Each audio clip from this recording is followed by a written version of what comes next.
Welcome to your integrated HR payroll and time tutorial videos. Today we're going to be discussing on how to push your hours from time and attendance into the payroll app. We're going to go up to the top right and click on time to get into the time and attendance.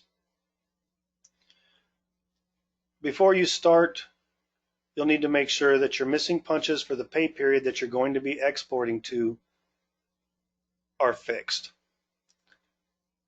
Once you're satisfied that the pay period is able to be sent to payroll, we're going to go to Edits and Approvals. We click on Approvals, and here we would come in and approve the employees that we want to send across. You would approve the employees by selecting them at the left. You can click the box up here to select all of them if you have not selected any at all. Since I've already approved this one, I would uncheck this, and then down at the bottom I could click on Sign Off, and that will approve everyone at once.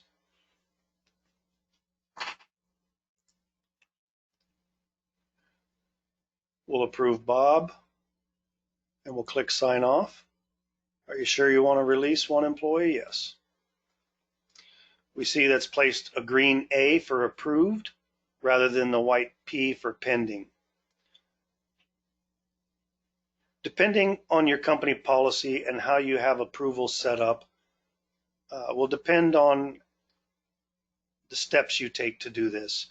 But bear in mind, at least one box needs to be approved before the time will go across. If the employee approves their time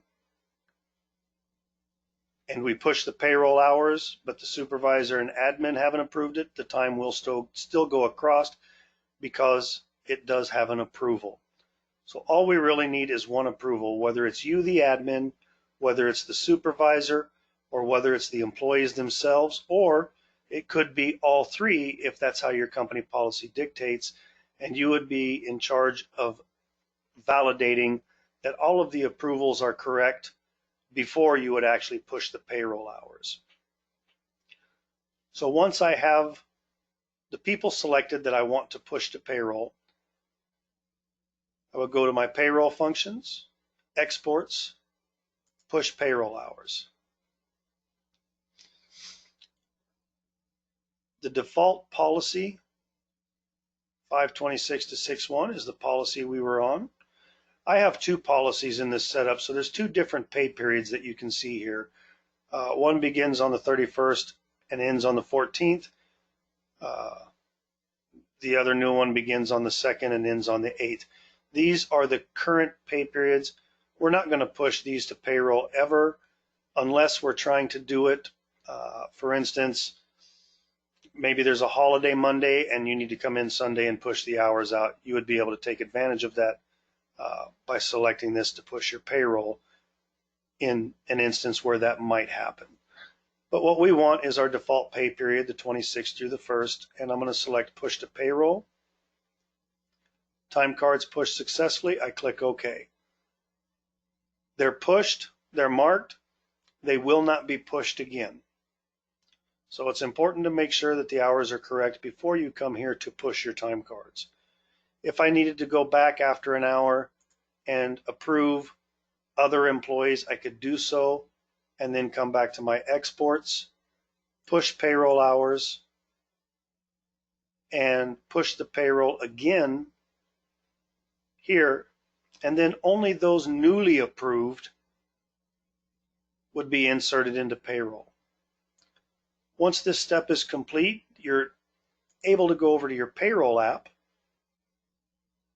run your payroll, select your pay period dates, and if you've pushed time across, once you select your pay period dates, you'll have another box over here, something about online hours, import online hours, something to that effect. You'll check that box and then you'll click Create Payroll, and that will bring the time from time and attendance into your payroll grid.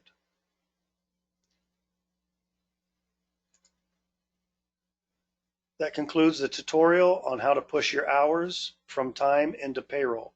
Thank you for watching.